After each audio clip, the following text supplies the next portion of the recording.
Bien, hoy quiero convencerles de por qué Chekhov y Poe son los GOATs indiscutibles de los cuentos. Y antes que me digan que los GOATs son Borges y Kafka, quiero presentarles mi punto. Para mí una cosa es ser influyente y otra cosa es ser bueno. Por ejemplo, Borges y Kafka, sin duda son los mejores cuentistas del siglo XX. Existe lo borgiano y lo kafkiano. Lo borgiano es ese estilo erudito, conciso y cargado de referencias literarias en el que Borges exploró temas metafísicos como el tiempo, las paradojas, lo infinito, etc. En cambio, lo kafkiano es aquella narrativa tan sencilla, directa y alegórica, centrada en lo absurdo, la alienación y lo burocrático. Si bien todos tenemos que reconocer que Kafka y Borges son los mejores autores del siglo pasado, yo no diría que son los más influyentes. Yo diría que ellos crearon una forma tan auténtica y tan personal de contar historias, que el momento en el que cualquiera de nosotros queremos apropiarnos de sus estructuras dramáticas o de sus estilos, inmediatamente dejamos de ser autores y simplemente nos convertimos en extensiones de lo borgiano y de lo kafkiano. Por ello yo digo que no son influyentes, porque su obra es casi difícil de dejarse influenciar sin delatarse. Son los mejores, pero no son los más influyentes. Pero Kevin, ¿acaso para ser el GOAT no tienes que ser el mejor? Sí, para ser el GOAT tienes que ser el mejor. Pero tu ingenio tiene que perdurar a lo largo de los siglos y retroalimentar el medio. A lo que voy es que Borges y Kafka crearon grandes historias, pero no todas las historias pasan por Borges y por Kafka. A eso es a lo que me refiero. Pero para que me entiendan, es como comparar a Messi y a Maradona con Cruyff. Maradona y Messi son los jugadores, pero Cruyff cambió el fútbol, la forma de recibir los pases, los controles orientados, la presión alta, etcétera, etcétera, etcétera. Y lo mismo, Borges y Kafka escribieron los cuentos, pero Chekhov y Poe cambiaron la literatura, el teatro y el cine. Ahora permítanme hablarles primero de Chekhov. A él se le conoce como el lúgubre escritor de la vida no vivida, y esto hace referencia a que Chekhov estuvo constantemente confrontado con la muerte. Él veía cómo desde su profesión de médico, muchas familias no podían planificar su futuro. Su hermano murió joven de hepatitis, y él mismo murió muy joven de tuberculosis. Entonces esta presencia sombría de la muerte en la vida de Chekhov hizo que él desarrollara cierta dureza, cierta banalidad, cierta ironía con respecto a los proyectos de vida. Chekhov no esperaba grandes cosas de sus cuentos y casi siempre se ponía a pensar qué clase de vidas hubiese podido gozar si no se hubiese enfermado de tuberculosis. Esta alienación, esta desolación que viene con esta imposibilidad de una muerte tan cercana, obligó a Chekhov a escribir cuentos cortos, no porque le gustaba, sino porque tenía poco tiempo para vivir. Y en sus cuentos casi siempre lucubra con respecto a cómo la gente sufre por cosas que no puede controlar y por cosas que jamás tendrá acceso en la vida. Estatus, la belleza perdida en la juventud, un trabajo honroso, ser reconocido por la gente de clase alta, ser actor y en esa época tener apellido francés. Él encontraba en estas aspiraciones quiméricas el sufrimiento del hombre común y quizá como él sabía que iba a morir muy pronto, no se sentía seducido por el estatus ni por la riqueza. Por eso era capaz de escribir desde afuera y banalizar y ridiculizar los proyectos de vida más ostentosos. Ahora bien, tenemos un autor que sabe que está cerca de morir,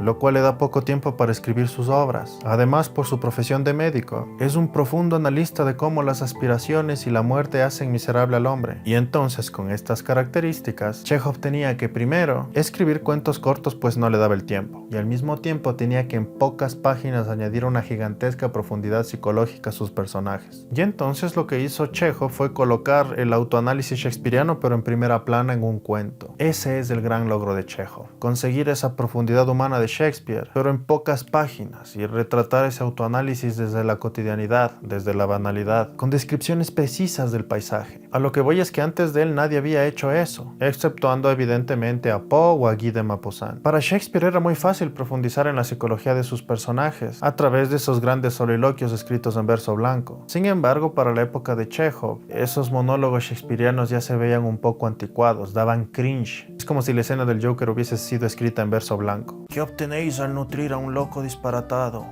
ante un burgo y gentuza quienes siempre lo han pisoteado? Obtenéis un disparo en los morros.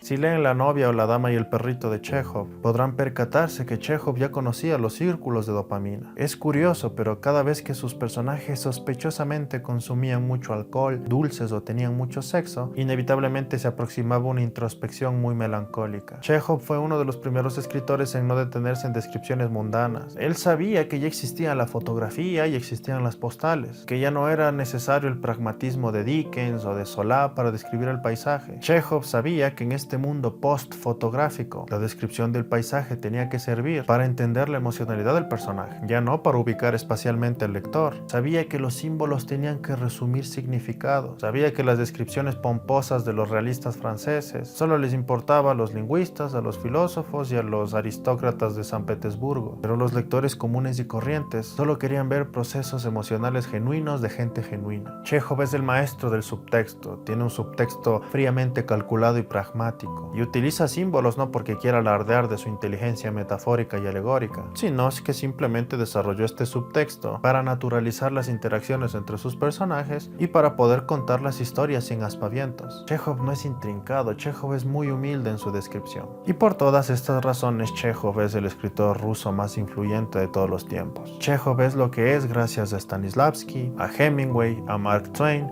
a Flannery O'Connor, a Virginia Woolf, a Ibsen y a Arthur Miller. Chekhov es uno de los GOATs de los cuentos porque creó una forma tan brillante de generar símbolos, para simplificar, no para complejizar. Entendió perfectamente el rol de la descripción del paisaje en un mundo post-fotográfico y se apropió maravillosamente de las personalidades shakespearianas, tanto que él solo le brindó nuevas formas de expresión a los futuros escritores, actores y cineastas. Chekhov está presente no solamente en los cuentos breves de Hemingway, ni en la crudeza de Mark Twain. Él está presente incluso en la sencillez de Borges, en la profundidad psicológica de Kafka. Chekhov está en la dirección de actores de Stanislavski. Chekhov está en las mujeres empoderadas de Ibsen, en las críticas hacia los burgueses de Lucrecia Martel, en las parejas disfuncionales de Farhadi y de Nuri Bilge Ceylan.